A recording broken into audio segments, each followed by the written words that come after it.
Hello, everybody. It is Thursday in Pittsburgh, Pennsylvania. My name is Adam Bittner, assistant sports editor for multimedia at the Pittsburgh Post-Gazette, joined for our weekly Penn State football podcast by Joel Haas of the Daily Collegian and our Post-Gazette intern for the season ahead. Joel, we're going to get into some Penn State over-unders. Drew Allar, Nick Singleton, Kaytron Allen, the receivers. What do we see for them in the year ahead compared to where they were last year, compared to some benchmark totals? I'm going to talk about that. I'm going to talk about Penn State's new captains led by Drew Allar. What does that mean? What will the impact be? And maybe a couple other Penn State headlines this week. Kind of light on the news, Joel. So that's why we're going to get into the prognosticating a little bit here this week. And then next week we will be previewing Penn State, West Virginia, and Morgantown. Yeah, I mean, we're getting closer to football here. We've been getting some more intel out of camp as fall camp kind of wraps up. They're starting to get into preparation for West Virginia, going against the scout team, things like that. All starting to kind of ramp up now. And yeah, like you mentioned, we've heard a whole bunch of things this summer. The team's probably going to look pretty different just with the, changes at all three coordinator positions, just some roster turnover, guys going to the NFL, moving positions, things like that. So just looking forward to a very interesting year, I think, coming up for Penn State. Yeah, so let's get to those totals. Before we do, just a quick thank you to our sponsor, Voodoo Brewing Company in State College. Enjoy world-renowned craft beer, delicious cocktails, and our almost famous lobster rolls at Voodoo Brewing, State College Pub, located right off College Avenue and Route 322 at 201 Elmwood Street, State College. VBC has something exciting going on every day of the week. Join us this fall on Mondays for weekly free play cornhole tournaments, or test your knowledge with pub trivia every Tuesday at 6. Wednesdays are game night featuring board games, card games, and adult games. Every Thursday, your boy Dots hosts bingo, and this is not your Nana's bingo. Saturday, we will have your Nittany Lions and college football all day. We finish off Sundays with our weekly brunch paired with Steelers, Eagles, and Red Zone coverage. Can't wait to see you all at the State College Pub of Voodoo Brewing. All right, Joel, let's get into some numbers here. I'm going to start with Drew Allar. He passed for 2,631 yards a year ago. I think people can reasonably expect he might go over that number this season. So I pushed it to the over-under for us to consider to 3,000 passing yards for Drew Allar. Do you think he's going to go over or under that number in this new Andy Kotelnick offense? Yeah, I mean, I think that's a pretty good line you set there. It'll probably be something close to that. I am pretty bullish on the offense, so I'll take the over here, over 3,000 passing yards, just because I think it's mainly due to Andy Kotelnick. I think Drew will be pretty similar to what he was last year. I don't expect a massive jump, honestly, in terms of just skill set and things like that. I think more of it will have to do with kind of the scheme on how they're able to get guys open, things like that, get guys in space with yards after the catch, things like that, and then also just getting the running backs involved kind of in the passing game as well. So I do think he goes over that 3,000 yards. Again, I think it's more about Kotelnick than it is about anyone on the offense really stepping up. But I mean, you kind of look around the receiving corps, it's going to be mostly the same guys, with a few little changes here and there. You pretty much swap out Julian Fleming for Keandre Lambert-Smith. Tight ends is kind of just next man up. You'll probably see a similar production there. So I think in terms of the actual offensive pieces, you're looking at a pretty similar offense talent-wise. I just think the scheme is going to be enough to give him the extra 500 yards or whatever to get over 3,000. Yeah, I think he's going to go over too. I don't see him throwing for like 5,000 yards or anything. And I think there's probably a caveat this season that maybe didn't exist in other seasons. It's just there could be a lot of bonus games here, right? I mean, if you slip into a Big Ten championship game, there's an extra one. If you win one playoff game and get a second playoff game, that's an extra game compared to playing just a bowl game. So, it's possible these numbers we're talking about could be over 14, 15 games instead of just 12 or 13. So definitely think, the more games he plays that he's going to get over that. I think just in terms of, let's just say Penn State plays 13 games again this season, I still like that over. Just a little bit extra performance in every game is, I think, easily going to translate to another 400 or 500, 600 yards in his total. Doesn't have to be massive, but yeah, I'm going to pick the over there as well. Next question I had for you is over under 25.5 touchdowns. That was 25 was his total a year ago. So we'd more or less be just going over that. I think that's an interesting, question, Joel, because touchdowns are more circumstantial, and I think they're gonna be somewhat based on how explosive is Penn State. Is he going to get a couple of these 60, 70, 80-yard touchdown passes? By guys getting schemed open and having more room to show their skills. I think that's why I'd certainly say over 25.5. I'd probably put the number that I'd prognosticate him at closer to 30, and saying, man, if the offense is better, he should get more opportunities to throw more touchdowns. Again, I don't think we're going to have a Justin Fields type 50 total touchdowns type season from Drew Allar, but I think there's just a little more room to the upside from where he was a year ago. Yeah, I think that's another good line. I think it's a little bit interesting because once Penn State does start to get into the red zone, it'll be interesting to see whether they, rely more heavily on the run, which is kind of what I anticipate, just because I feel like they kind of lack that size in the receiving core.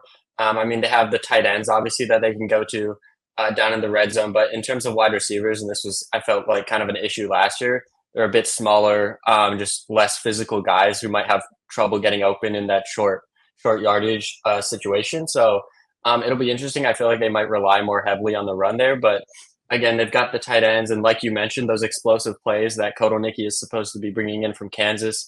Those could also, run up the numbers on those deep balls. So I think I would lean over just slightly, but it's very close with this one. How about interceptions? I threw this one in there. I don't think I otherwise would have, except for the fact that he only threw 2 last season. Over under 2.5, something like that. I'm going to go way over. I think they're going to take some more chances, and I think that's going to lead to more mistakes. And I think that that's probably in the big picture going to be a good thing. Now, in certain games, is it going to create bad situations? Possibly, but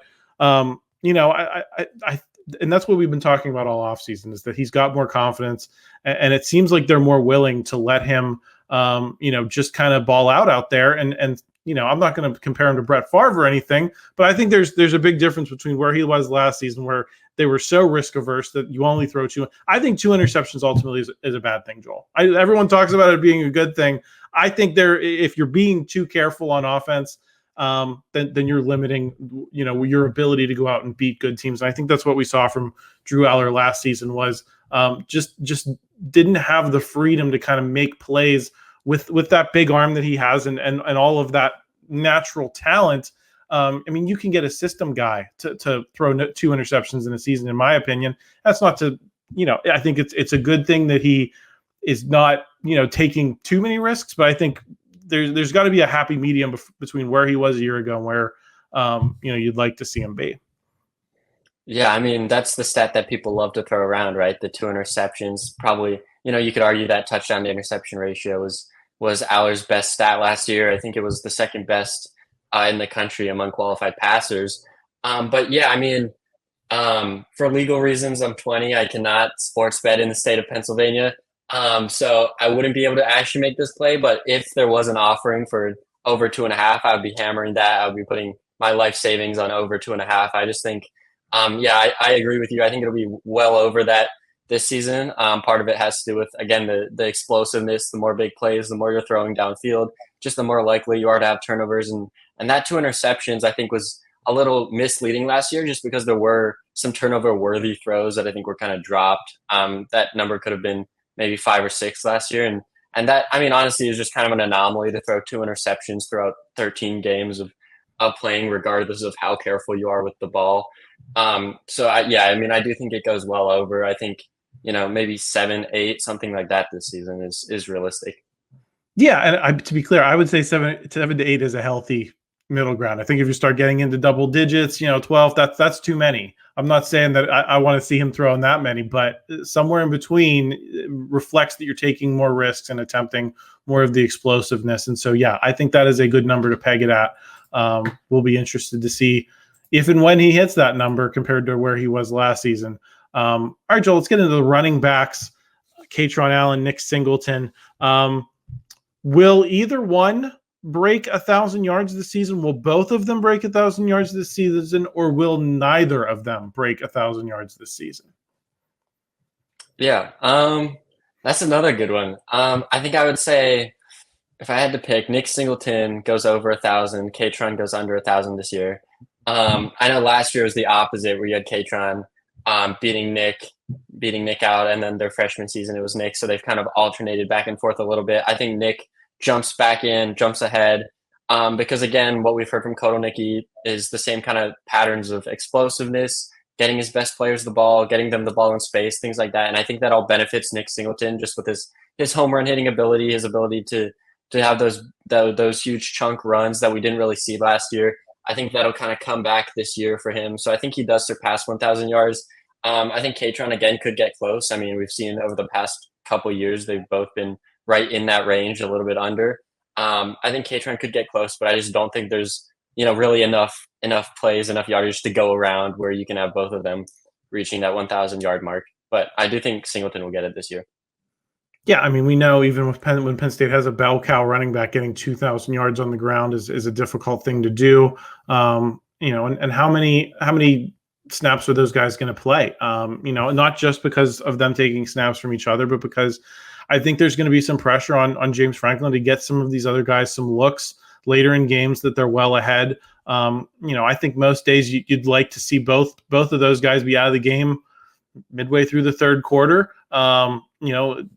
Not have to play the fourth quarter, and I think that's going to bring their numbers down as well. So I agree with you. I think Nick Singleton will be the guy. I think he'll get a little bit over that. I think Kaytron Allen won't quite get there, but they'll still be potent, and a lot for other teams to game plan for. And I'm going to predict that you're going to see some other guys in that mix as well at times.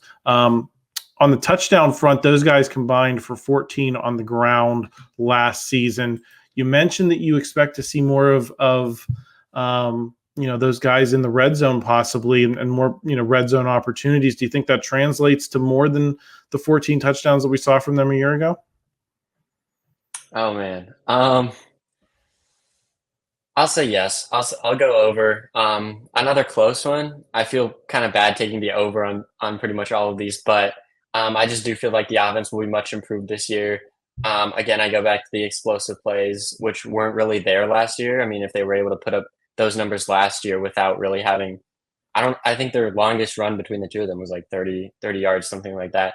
And so if they're, able to consistently hit more big plays, I think it'll be, a lot easier to surpass that number this year. So yeah, I mean, I think just generally receiving game, running game, both would go over on touchdown, just a lot more scoring for Penn State this year. Yeah, I think you'd like to see something like 20 maybe from them on the ground total. I don't think that necessarily needs to break down as a 10 and 10 type thing. And then I think the question is, should we be including their touchdowns through the air in this if they do intend to get the ball out of the backfield to them more? Nick Singleton had 2 through the air a year ago. Kaytron Allen had 1, so that was 3. So that's a total of 17. Are we looking for a total then somewhere between 20 and 25 for those guys, and including the roles they might have in the passing game? Yeah, I think that's realistic. I think they had, I forget what it was their freshman year, but I think it was something around that 20 to 25 range. So yeah, I think they could easily get back to that this year, all things considered, just with, Kotelnick again, I keep referencing him, but I really do think it's going to be kind of a night and day difference, just in terms of scheme, explosiveness, things like that. And everything that we've been hearing out of practice just sounds like the offense is going to look completely different than it did a year ago. They're really going to be able to utilize these guys, get them, into the end zone more. So yeah, I mean, 2025, that feels like a realistic kind of range for me for running back touchdowns for sure. Let's get into the receivers, because we've been talking about, it feels like we're taking all the overs here. I think this might be where we talk about some unders. Penn State's leading receiver last year was Keandre Lambert-Smith with 673 yards. The big benchmark, I think, for a productive season in any version of football these days is, can you get to 1,000 yards receiving? Do you see a 1,000-yard receiver on this roster, Joel? I'm gonna go under, and I think that there is room for like a Julian Fleming, possibly a Trey Wallace to have really good seasons and get close.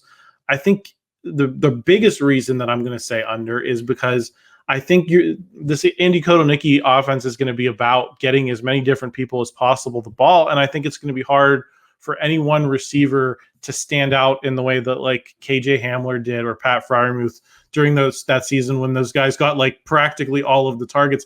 I don't think that's the design of this offense. And so I kind of doubt that you're going to have a guy go over 1,000. And if he does, it's going to be like 1,100 yards. It's not going to be like a massive number, in my opinion. Yeah, no, I'm definitely with you. I don't think any receiver hits 1,000 yards this season. I don't know if any of them get even super close. I think the top might be something similar to last year, around that kind of 700 range. I mean, again, you've got some names in that room who have the potential. You look at Julian Fleming, former 5-star recruit, Ohio State, everything like that. But again, after 4 years at Ohio State, his best season was 500 yards. So even if he beats that, 600, 700, he's still not close to that 1,000 range. And then you look at a guy like Harrison Wallace, who certainly flashed, with 100-yard games and big spring games, things like that, where you've seen the potential there. And for certain games, it looks like he's kind of that bona fide wide receiver one, but he just hasn't been able to stay on the field. Whether it's injury or whether it's just inconsistent play when he is out there, he just hasn't been able to really put it all together, week after week on a consistent basis. And so I think that kind of continues to plague him this season. Not that I'm, predicting an injury for him, but just kind of based on his history of inconsistency, I'm not sure if he'll be able to really, be out there long enough to even eclipse that 1,000-yard mark. And then none of the other guys to me are really proven enough to really be in that conversation. I mean, guys like Omari Evans, Liam Clifford, who have, a couple 100 yards this season. I don't think they're going to be able to take a big enough step to reach 1,000 yards. But I think if you're a Penn State fan, you'd like them to take some step. And this is where I think this next question might be a little more interesting, Joel. Over under 2.5 Penn State receivers going over 500 yards for the season. Last year, Keandre Lambert-Smith was their only guy who went over 500. Tyler Warren was number 2 at 422. You had Theo Johnson at 341. Nick Singleton at 308. Dante Cephas at 246. Harrison Wallace at 228.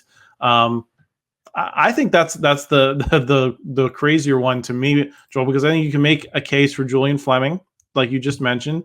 I think if Trey Wallace doesn't take that step, that's not an encouraging sign. I think you could say you'd like to see Tyler Warren get there as a senior, considering he was pretty close last season. So that's 3 guys right there. I don't know. I this is the toughest one for me. I think it should be over, but I think I might just say under until I'm proven otherwise. Yeah. That's tough. I think I tend to lean the over. I think, Fleming and Wallace are kind of the 2 locks for that. If they are going to hit the over, I think you need those guys for sure. And then I think tight end is kind of the position that makes or breaks it. Like you mentioned, Tyler Warren, but even some of the younger guys behind him, could really shine this year. It kind of depends how much they want to, use those guys, how much they're going to be in 2 tight end sets and things like that. But I think there are even a couple names, even beyond Tyler Warren, in that room that have the potential to have kind of a breakout year and hit that 500-yard mark. So yeah, I mean, I think for wide receivers, you can kind of pencil in 2, in pencil, not pen. But I think you can kind of put in 2 for the wide receivers, and then it kind of comes down to the tight ends if they can have one of them kind of step up this year. Again, Tyler Warren obviously would be the favorite to do that, but they do have some names behind him that I think could also reach that mark. Is there a third receiver you think is anywhere close to the conversation? We've heard obviously a lot of good things about Liam Clifford again this summer, and there's a lot of youth there. I think there's a lot of hope about like Kaden Saunders, for example. Do you think any of those guys are going to get close? Close. I could see it just because obviously someone has to start at that slot position, whether it's Clifford or Saunders, and if you're starting there for 12, 13, even potentially more games, I feel like you at some point should be close to that 500-yard mark. I mean, if you're on the field for that many games, you're obviously going to be getting some chances to rack up some yardage, and 500 yards across whatever 13 games doesn't come out to that many per game.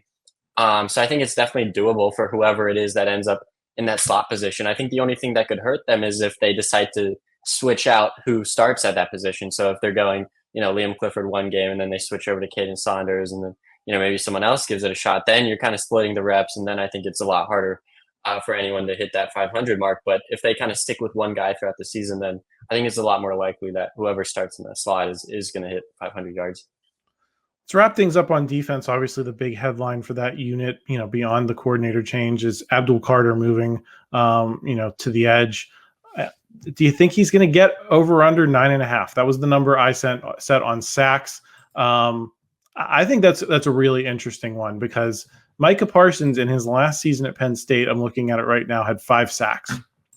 And that, Penn State's system these days does not really lend itself to racking up massive totals for any one guy. This is not like the Steelers defense with TJ Watt. I think a lot of times Penn State's happy to just get some pressure. And I think that's where a guy like Chop Robinson shined in this defense, despite the fact that, his getting home numbers were never great. He was constantly generating pressure if you looked at the PFF grades every week. And that's why he was able to go in the first round of the draft. So, Joel, do you think that Abdul Carter just balls out and is that guy and has the ability to make plays to the extent that he's going to get over that 9.5 number? That I think people look at 10 as kind of the benchmark of, are you kind of a monster or not?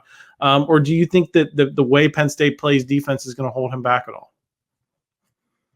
Yeah, that's an interesting question, because you saw under Manny Diaz, he liked to bring kind of a lot of defensive backs and get really creative with the blitzes, but the defensive end is not necessarily putting up those monster numbers. So it'll be interesting to see how much Tom Allen kind of does that. I doubt he'll be as aggressive as Diaz was with sending guys, so maybe less opportunities there. But I really just think I'm really high on what Abdul Carter can do this season. I mean, he made that switch, from linebacker to defensive end for a reason, and even at linebacker, I think he had like 4.5 sacks. So now moving to a position where you're a full-time, rusher, basically, it's just way more opportunities for him to get into the backfield.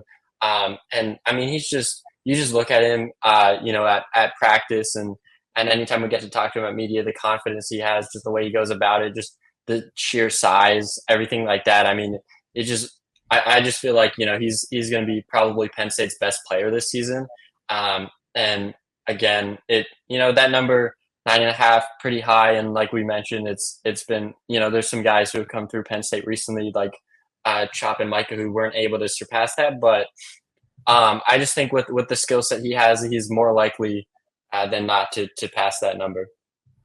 I'm going to go slightly under. I think he's going to have a good year. I just, I'll believe Penn State's going to have a monster like that when I see it. And when I say monster, I just mean like, in terms of getting home. I think he's obviously a freak in terms of the whole game and all the things he can do. And I think he's going to have a great year. Is that going to translate to that stat? I'm not sure yet. So it'll be interesting to see once we get started next week with the game in Morgantown. A couple more notes before we wrap up here, Joel.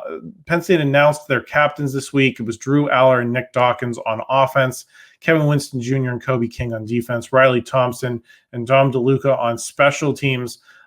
Any of those picks stand out to you more than others? And anything that we can read into them in terms of, how this team's going to work this season? Yeah, I would probably have to go with Drew there. I mean, you could say that it was expected, but, he wasn't a team captain last year, and Penn State typically isn't one of those teams where it's, the starting quarterback is always the captain every year. They haven't really, operated like that. It's always been kind of, if you deserve it, you'll get it, but it's not kind of a guaranteed type of thing. So to give Drew the team captain nod this year, which, again, is voted on by the players. So there's definitely a kind of a consensus among the group that, he's stepped up as more of a vocal leader. And that's something that he's talked about throughout the offseason, something the coaches have talked about. And again, he's always going to be kind of more of an introverted guy. I don't think that's ever really going to change, but I think he's grown more comfortable in his leadership abilities this season, which, we'll see how that pans out on the field, but could be a really good sign for Penn State and Drew Allar in his progression, kind of stepping more into that leadership role, less of kind of the quiet younger guy, first year starter. Now with just more experience, more confidence, everything like that in a new scheme that should allow him to put up better numbers, bigger numbers this year. So yeah, I mean, Drew kind of stands out to me. The rest of them, I would say, were pretty much expected. On the defense, I was a little bit surprised. Kobe King, I think, is obviously a good pick. Kevin Winston, a good pick. But I was just a little bit surprised that guys like Jalen Reed or Devon J. Thomas weren't picked. But I guess there are just kind of a lot of names in that group. And we kind of heard from Franklin earlier at Penn State Media Day where he didn't announce the captains. He was asked if he knew who they would be, and he said he didn't know yet because the year before, last season, he announced at Penn State Media Day who the captains would be. This year he didn't because he said they felt like there weren't, a clear clear-cut group of guys, and they were still kind of deciding, still kind of torn between a few people, which kind of was a little bit questionable because it was like no one's really standing out as a leader to at this point in the off season, maybe a month out from week one, which was almost a little bit concerning that no one had kind of stood out to him. But I think part of that could just be that there were so many names specifically on defense that were kind of in contention there. And then if I had to guess, I think it was pretty close in terms of voting between those guys. But yeah, I mean, the main one to me, Drew, everyone else kind of expected, Dom, second-year captain, so it was kind of expected that he would run it back and everything like that. But yeah, Drew's a big one for me. A couple other guys generating some buzz this week, coaches talking about them. Tamir Robinson was one. Dakari Nelson, who made a position switch, is the other.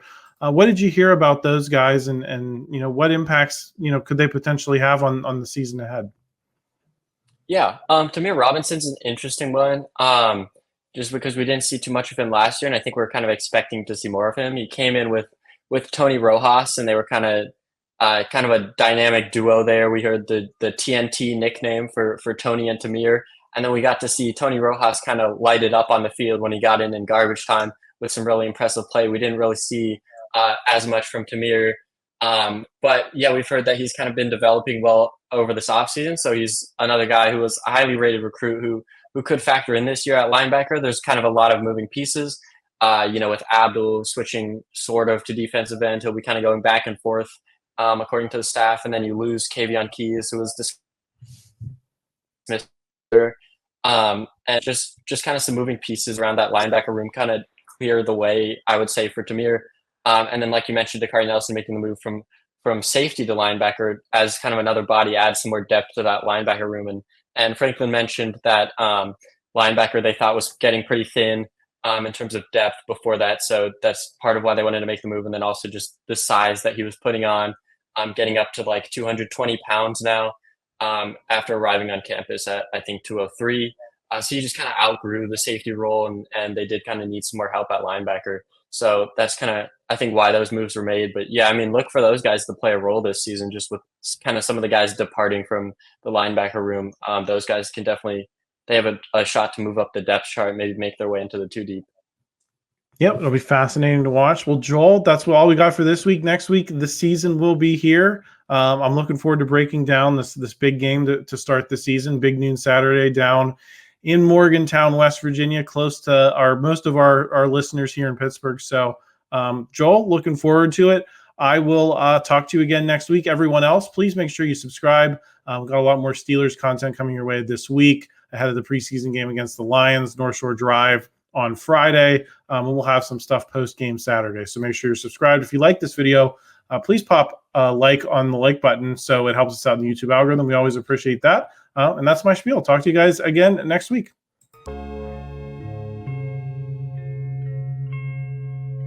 Thank you for checking out this content from Post-Gazette Sports. If you watch this video on YouTube, please like the video and subscribe to our channel. For all of the sports coverage the Post-Gazette has to offer, visit post-gazette.com.